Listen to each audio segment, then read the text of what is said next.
আইসিডিএসের আরও একটি নতুন ক্লাসে তোমাদের প্রত্যেককে স্বাগত। আজকে এই ভিডিওতে আমরা আলোচনা করব আরও কিছু গুরুত্বপূর্ণ প্রশ্নোত্তর সম্পর্কে, যেগুলি তোমাদের পরীক্ষার জন্য অত্যন্ত গুরুত্বপূর্ণ রয়েছে এবং এটি হচ্ছে 5 নম্বর সাজেশন রয়েছে। যারা বাকি সাজেশনগুলো দেখোনি অবশ্যই দেখে নেবে, এবং এটা হচ্ছে 5 নম্বর সাজেশন রয়েছে। এবং এই ভিডিওতে আজকে আরও কিছু প্রশ্নোত্তর আলোচনা করব, যেগুলি পরীক্ষায় বারবার এসে থাকে। তো সেক্ষেত্রে খুব ভালোভাবে ভিডিওটি দেখো। কে কতগুলো সঠিক উত্তর দিতে পারলে অবশ্যই কমেন্টে জানাবে। তো দেখো, তোমাদের প্রত্যেককে জানিয়ে রাখি, ভিডিওটি যারা দেখছো প্রত্যেকে লাইক করে দেবে, কোনো প্রশ্ন থাকলে কমেন্ট করবে এবং শেয়ার করে দেবে, যাতে প্রত্যেকেই এই গুরুত্বপূর্ণ ক্লাসগুলি পেতে পারে। এবং চ্যানেলটি অবশ্যই সাবস্ক্রাইব করে রাখো আইসিডিএসের নিয়মিত ক্লাসগুলি পাওয়ার জন্য। তো দেখো, আজকের প্রথম প্রশ্নে বলা হচ্ছে, মানব হৃৎপিণ্ডের কোন প্রকোষ্ঠে অশুদ্ধ রক্ত গৃহীত হয়? এই প্রশ্নের সঠিক উত্তর কী হবে? তো দেখো, মানব হৃৎপিণ্ডের কোন প্রকোষ্ঠে অশুদ্ধ রক্ত গৃহীত হয় বলা হয়েছে। ঠিক আছে, অশুদ্ধ রক্ত গৃহীত হয়, তো এটা সঠিক উত্তর হয়ে যাবে ডান অলিন্দ। ডান অলিন্দ, অপশান সি হচ্ছে এখানে কারেক্ট আনসার। ডান অলিন্দে অশুদ্ধ রক্ত গৃহীত হয়। পরবর্তী প্রশ্নে বলা হচ্ছে, মানব হৃৎপিণ্ডের কোন প্রকোষ্ঠ থেকে বিশুদ্ধ রক্ত সারা দেহে পৌঁছায়? মানব হৃৎপিণ্ডের কোন প্রকোষ্ঠ থেকে বিশুদ্ধ রক্ত সারা দেহে পৌঁছায়?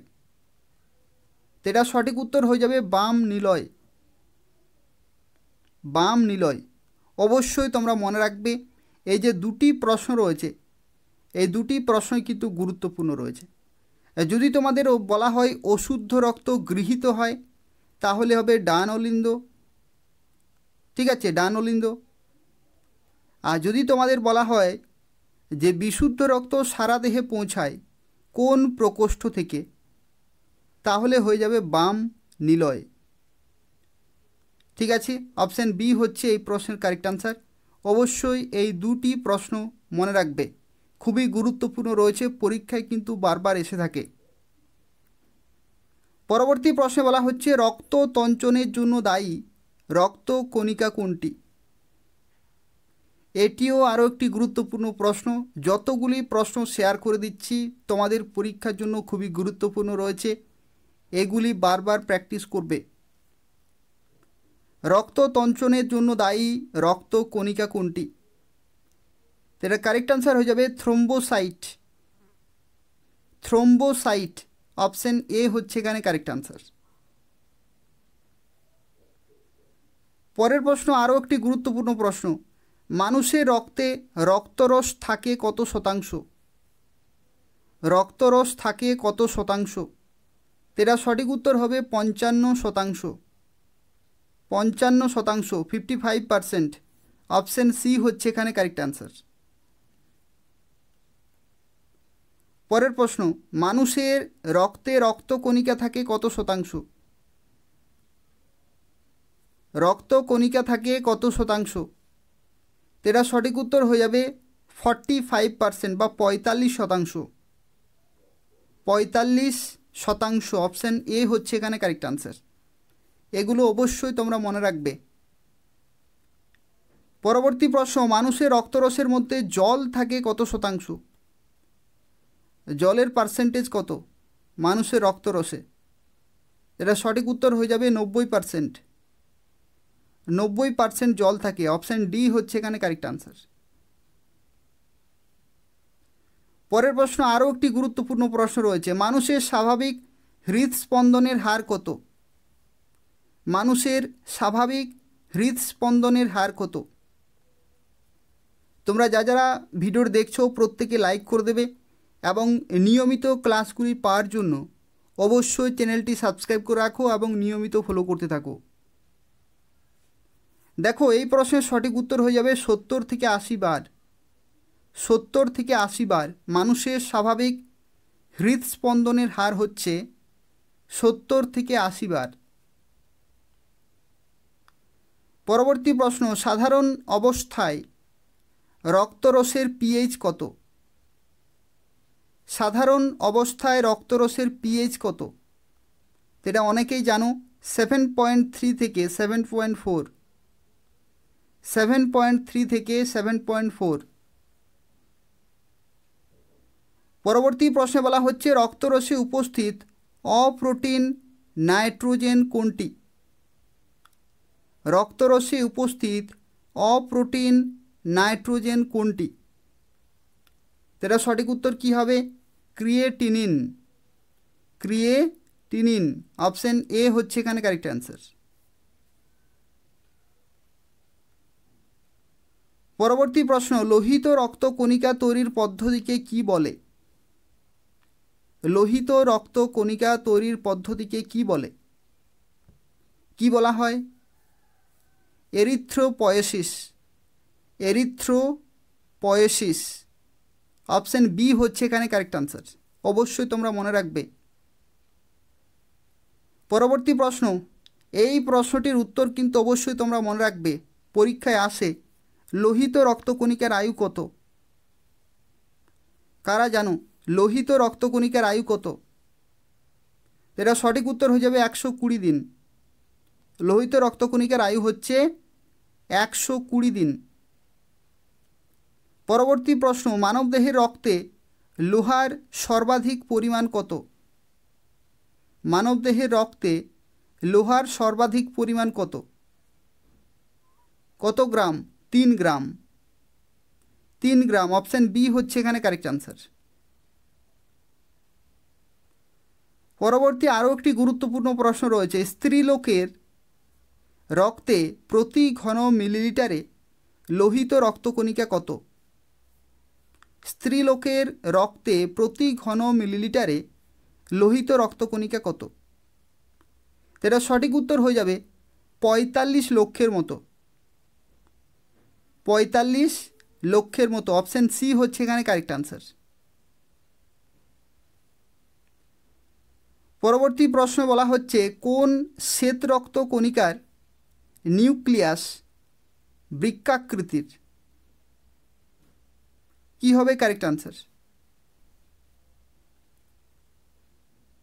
তো দেখো এই প্রশ্নের সঠিক উত্তর কি হবে? মনোসাইট। মনোসাইট, অপশন ডি হচ্ছে এখানে কারেক্ট আনসার।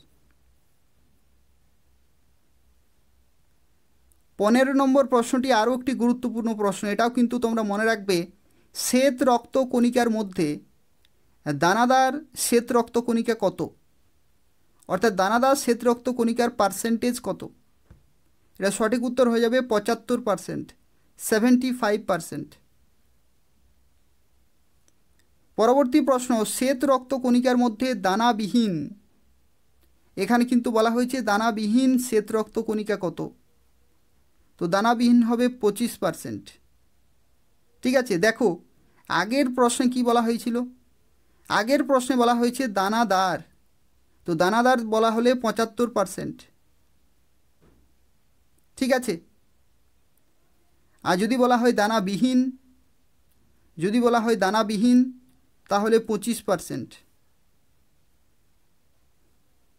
পরবর্তী প্রশ্ন, কোন শ্বেতরক্ত কণিকার নিউক্লিয়াস আকৃতিতে গোল? কোন শ্বেতরক্ত কণিকার নিউক্লিয়াস আকৃতিতে গোল? এটা সঠিক উত্তর হয়ে যাবে লিম্ফোসাইট। লিম্ফোসাইট, অপশন সি হচ্ছে এখানে কারেক্ট আনসার। পরবর্তী প্রশ্নে বলা হচ্ছে কোন শ্বেতরক্ত কণিকা যকৃৎ এবং প্লীহাতে উৎপন্ন হয়? কোন শ্বেতরক্ত কণিকা যকৃৎ এবং প্লীহাতে উৎপন্ন হয়? এটা সঠিক উত্তর হয়ে যাবে মনোসাইট। মনোসাইট, অপশন ডি হচ্ছে এখানে correct answer.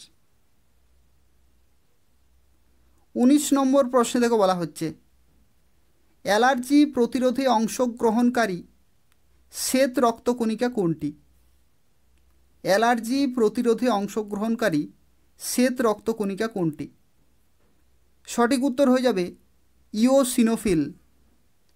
Eosinophil, option A হচ্ছে এখানে কারেক্ট আনসার। পরবর্তী প্রশ্ন, মানুষের এবিও রক্তের শ্রেণীবিন্যাস কে আবিষ্কার করেন? যে এবিও ব্লাড গ্রুপ রয়েছে সেই ব্লাড গ্রুপের যে শ্রেণীবিন্যাস সেটি কে আবিষ্কার করেন? এটা সঠিক উত্তর হয়ে যাবে কার্ল ল্যান্ডস্টেইনার। অপশান বি হচ্ছে এখানে কারেক্ট আনসার। পরবর্তী আরও একটি গুরুত্বপূর্ণ প্রশ্ন রয়েছে, কোন শ্রেণীর রক্তে কোনো অ্যান্টিজেন থাকে না? কোন শ্রেণীর রক্তে কোনো অ্যান্টিজেন থাকে না? এটা সঠিক উত্তর হয়ে যাবে ব্লাড গ্রুপ ও। ব্লাড গ্রুপ ও এর মধ্যে কোনো প্রকার অ্যান্টিজেন থাকে না। অপশান ডি হচ্ছে এখানে কারেক্ট আনসার। পরবর্তী আরও একটি গুরুত্বপূর্ণ প্রশ্ন, কোন শ্রেণীর রক্তে কোনো অ্যান্টিবডি থাকে না? দেখো, আগের প্রশ্নে বলা হয়েছিল অ্যান্টিজেন থাকে না, ঠিক আছে, আর পরবর্তী প্রশ্নে বলা হচ্ছে অ্যান্টিবডি থাকে না। তো এই প্রশ্নের কারেক্ট আনসার কী হবে? তো এই প্রশ্নের কারেক্ট আনসার হয়ে যাবে blood group AB. Blood group AB. যদি অ্যান্টিজেন বলে তাহলে ব্লাড গ্রুপ ও, আর যদি অ্যান্টিবডি বলে তাহলে ব্লাড গ্রুপ এবি, ঠিক আছে। পরবর্তী আরও একটি গুরুত্বপূর্ণ প্রশ্ন, অবশ্যই তোমরা মনে রাখবে, মানুষের রক্তচাপ কোন যন্ত্রের সাহায্যে মাপা হয়? মানুষের রক্তচাপ কোন যন্ত্রের সাহায্যে মাপা হয়? এটা সঠিক উত্তর হয়ে যাবে স্ফিগমোমেনোমিটার। অপশান বি হচ্ছে এখানে কারেক্ট আনসার। স্ফিগমোমেনোমিটার, অপশান বি হচ্ছে এখানে কারেক্ট আনসার। পরবর্তী প্রশ্নে দেখো বলা হচ্ছে, নিউক্লিয়াসযুক্ত কোন রক্তকণিকা রক্ততঞ্চনে অংশ নেয়? এটা সঠিক উত্তর হয়ে যাবে থ্রোম্বোসাইট। থ্রোম্বোসাইট, অপশান সি হচ্ছে এখানে কারেক্ট আনসার। পরবর্তী প্রশ্ন, নিউক্লিয়াসবিহীন কোন রক্তকণিকা রক্ততঞ্চনে অংশ নেয়? নিউক্লিয়াসবিহীন কোন রক্তকণিকা রক্ততঞ্চনে অংশ নেয়? এটা সঠিক উত্তর কী হবে? অনুচক্রিকা।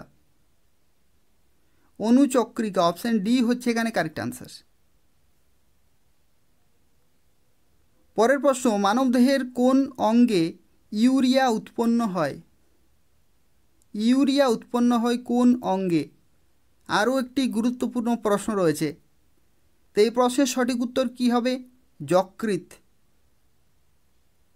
যকৃৎ, অপশান সি হচ্ছে এখানে কারেক্ট আনসার। দেখো, পরবর্তী আরও একটি গুরুত্বপূর্ণ প্রশ্ন, আইসিইউ এর পুরো নাম কি? আইসিইউ এর পুরো নাম কি? এটা সঠিক উত্তর কী হবে? Intensive care unit. Intensive care unit, option B হচ্ছে এখানে কারেক্ট আনসার। অবশ্যই তোমরা মনে রাখবে, আইসিইউ এর পুরো নাম হচ্ছে ইন্টেনসিভ কেয়ার ইউনিট। পরবর্তী প্রশ্ন থেকে বলা হচ্ছে, বৃক্কের একককে কি বলে? তো বৃক্কের একককে বলা হয় ন্যাফ্রন। ন্যাফ্রন বলা হয়, অপশান এ হচ্ছে এখানে কারেক্ট আনসার। পরবর্তী প্রশ্ন আরও একটি গুরুত্বপূর্ণ, মানুষের প্রতিটি বৃক্কে ন্যাফ্রনের সংখ্যা কত? খুবই গুরুত্বপূর্ণ একটি প্রশ্ন রয়েছে। দেখো, এই প্রশ্নের সঠিক উত্তর হয়ে যাবে 10 লক্ষ। মানুষের প্রতিটি বৃক্কে ন্যাফ্রনের সংখ্যা হচ্ছে 10 লক্ষ। পরবর্তী প্রশ্ন থেকে বলা হচ্ছে, মূত্র রক্ত থেকে কিসের দ্বারা পরিশ্রুত হয়? মূত্র রক্ত থেকে কিসের দ্বারা পরিশ্রুত হয়? এটা সঠিক উত্তর হয়ে যাবে গ্লোমেরুলাস। গ্লোমেরুলাস, অপশান এ হচ্ছে এখানে কারেক্ট আনসার। তো এই ছিল আজকের 30টি গুরুত্বপূর্ণ প্রশ্নোত্তর, যেগুলি তোমাদের আইসিডিএস কর্মী এবং সহায়িকার পরীক্ষার জন্য অত্যন্ত গুরুত্বপূর্ণ রয়েছে। যারা প্রিপারেশন নিচ্ছ, এই প্রশ্নগুলো খুব ভালোভাবে কিন্তু প্র্যাকটিস করবে, এবং এছাড়াও আরও বিভিন্ন ক্লাস আসতে চলেছে তোমাদের জন্য। নিয়মিত এই চ্যানেলটি ফলো করতে থাকো এবং ক্লাসগুলো কিন্তু ভালোভাবে দেখবে, বারবার প্র্যাকটিস করবে, এখান থেকেই পরীক্ষায় আসবে। যারা ভিডিও দেখলে প্রত্যেকে লাইক করে দেবে, শেয়ার করে দেবে, যাতে যারা প্রিপারেশন নিচ্ছে তারা নিয়মিত ক্লাসগুলি পেতে পারে, এবং তার পাশাপাশি অবশ্যই চ্যানেলটি সাবস্ক্রাইব করে রাখো। ধন্যবাদ।